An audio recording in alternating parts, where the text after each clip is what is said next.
दोस्तों कहते हैं कि जितनी लंबी चादर होती है उतने ही पैर पसारना चाहिए, नहीं तो मुसीबत आ सकती है। ये कई बुद्धिमानों ने ऐसा कहा है और बात भी सही है। लेकिन कब हम लालच में आते हैं, कब पैर चादर के बाहर निकल जाते हैं और हमें पता ही नहीं चलता है। हम एक गड्ढे को भरने की कोशिश करते हैं, दूसरा गड्ढा अपने आप पड़ जाता है। और ये कब होता है? जब आपके पैर चादर से बाहर निकल जाते हैं, तब ऐसी परिस्थितियां आने लग जाती हैं। कहा यह जाता है कि जब चादर लंबी होती है तब तक तो कोई दिक्कत नहीं होती है, लेकिन जैसे ही आपके पैर चादर से बाहर जाना शुरू हुए, आप उसके चक्कर में झूठ भी बोलना शुरू करते हैं और लोगों से फिर कर्ज भी लेना शुरू करते हैं। एक का कर्ज देते हैं, दूसरे का चढ़ जाता है, तीसरे से लेते हैं, चौथे का चढ़ जाता है। ऐसे करके हम उस चादर के बाहर ही रहते हैं और चादर छोटी पड़ जाती है और फिर कहानी फिर हमारी अलग हो जाती है।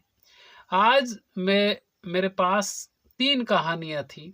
उसमें एक रक्षिता पाटीदार जिन्होंने आत्मदाह कर लिया, और उनकी भी कहानी मैं आपको सुनाऊंगा। बहुत बड़ी ही अजीबोगरीब कहानी है। और एक जो कर्नाटक की एक कहानी थी, और ये भी जो कहानी है ये भी कर्नाटक की ही कहानी है। एक परिवार के 3 लोगों ने नहर में कूदकर, हेमावती नहर में कूदकर उन्होंने अपनी जान दे दी। पति पत्नी और एक उनकी 13 साल की छोटी सी बच्ची, उसको भी वो ले डूबे। उसका कारण सिर्फ यही रहा कि उन्होंने चादर छोटी थी और पैर लंबे करने की कोशिश की, और उस कारण से एक इसी इमोशनल कहानी में आपको सुनाने जा रहा हूँ, क्योंकि हम सभी कहीं ना कहीं ऐसा काम करते हैं। मैं पर्सनली ऐसी चीज़ें नहीं बोल रहा हूँ, लेकिन इमोशनली ऐसी चीज़ें होती है कि हम कहीं ना कहीं ऐसा काम करते हैं कि, क्योंकि ज़्यादातर ऐसे जो मामले होते हैं वो चादर वाली ही बातों पर आके टिक जाते हैं। जैसे ही, क्योंकि हमारा लालच बढ़ता रहता है, आज ये सामान ले आए, कल वो सामान ले आए, परसों ये सामान लेके आ गए, कोई EMI पे का सामान खरीद लिया।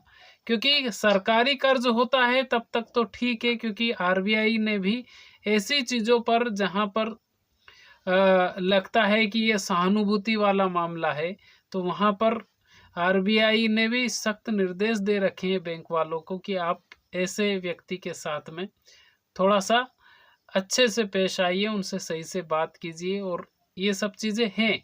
लेकिन जो वसूली करने वाले लोग होते हैं वो इतना ज़्यादा प्रताड़ित करना शुरू कर देते हैं, धमकाना शुरू कर देते हैं, उस कारण से फिर ऐसी चीज़ें होती है। मैं एक ऐसी कहानी आपको सुनाने वाला हूँ जिसको ध्यान से ज़रूर सुनिएगा, क्योंकि कब चादर लंबे हुए और कब चादर के बाहर पैर चले गए, व्यक्ति को पता ही नहीं चला। नमस्कार, मेरा नाम है मोहन अहिरवार और आप देख रहे हैं खबर तंवर इंडिया का यूट्यूब चैनल। दोस्तों, आज की जो सच्ची कहानी है ये कर्नाटक की है। कर्नाटक का एक जिला है हासन। ये हासन जिले की कहानी है। हासन जिले में लगभग आज से 8-9 दिन पहले एक गुमशुदगी की रिपोर्ट दर्ज होती है, और गुमशुदगी की रिपोर्ट दर्ज होने के बाद में ये लिखा जाता है कि एक परिवार के 3 लोग अचानक गायब हो गए। अब कहाँ गायब हुए ये किसी को पता नहीं चला, लेकिन जब पुलिस वाले छानबीन शुरू करते हैं तो उनके परिजनों से भी पूछताछ करते हैं कि वो क्या करते थे। तो जिस व्यक्ति का नाम लिखवाया उनका नाम था श्रीनिवास। श्रीनिवास एक कैब ड्राइवर थे और उनकी पत्नी श्वेता श्रीनिवास वो एक निजी स्कूल में शिक्षिका थी, और एक 13 साल की छोटी बच्ची जो कि उनकी एक तरह से उनकी संतान। तीनों का नाम उन्होंने लिखवाया परिजनों ने, और ये लिखवाया कि ये तीनों कहाँ गायब हो गए पता नहीं चला। और ये जब पुलिस में ये रिपोर्ट गुमशुदगी की जब रिपोर्ट दर्ज हुई तो उसके बाद में फिर पुलिस वालों ने भी छानबीन शुरू की। परिजनों से, जहां उनको शंका थी पुलिस वालों को कि यहाँ यहाँ हो सकता है, वहाँ सब जगह उन्होंने पूछताछ की, लेकिन कहीं भी श्रीनिवास और उनके परिवार का पता नहीं चला।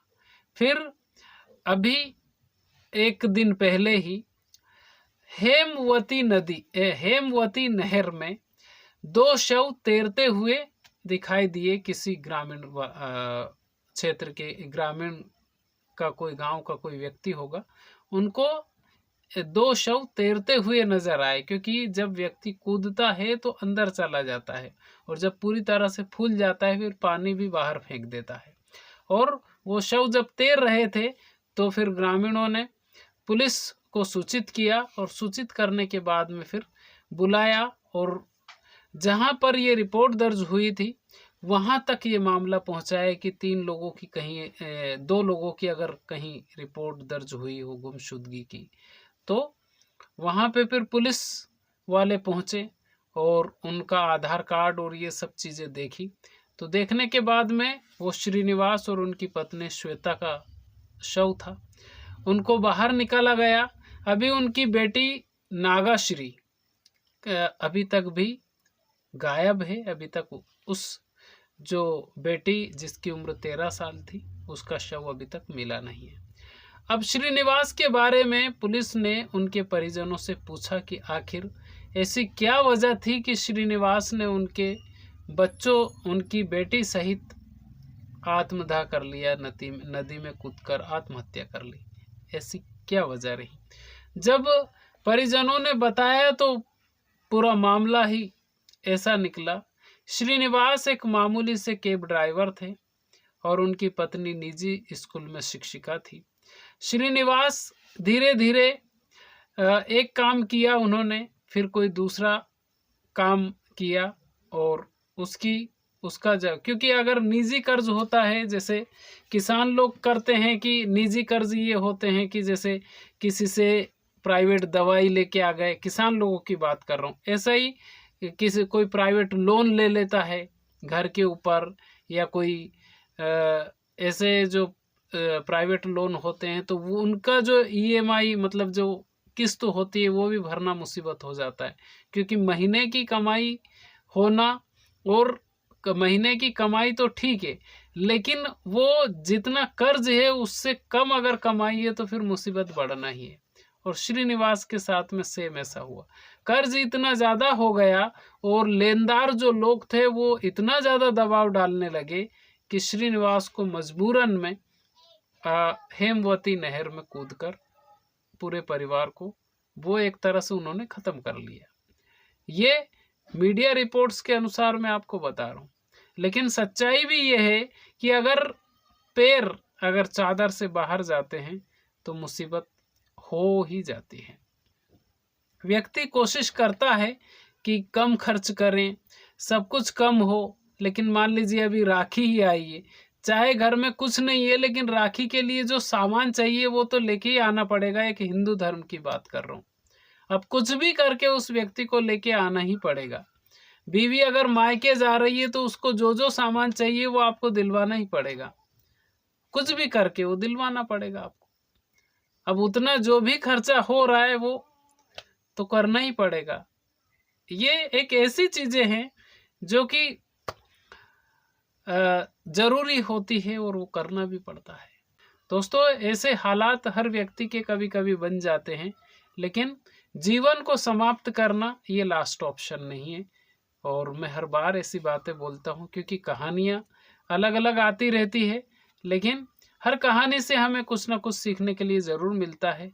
ये कहानी से भी आपको ज़रूर कुछ ना कुछ सीखने के लिए मिलेगा। इस कहानी को सुनाने का मकसद किसी के दिल को ठेस पहुंचाना नहीं, बल्कि आपको जागरूक करना है। ये वीडियो आपको कैसा लगा आप हमें कमेंट करके ज़रूर बताइए। चैनल पर पहली बार आए, चैनल को सब्सक्राइब जरूर कर लीजिए। खुश रहिए, अपने माता पिता का ख्याल रखिए। अगर आपके घर में आपके दादा दादी हो तो 24 घंटे में 1 घंटा आप उनके पास जरूर बैठिए, क्योंकि वो जो आपको नॉलेज दे सकते हैं, वो जो आपको संस्कार दे सकते हैं, वैसे संस्कार दुनिया की कोई यूनिवर्सिटी, कोई स्कूल कॉलेज ऐसे संस्कार नहीं दे सकते जैसे संस्कार हमारे घर के बड़े बुजुर्ग दे सकते हैं। तो खुश रहिए। बहुत बहुत धन्यवाद आपका।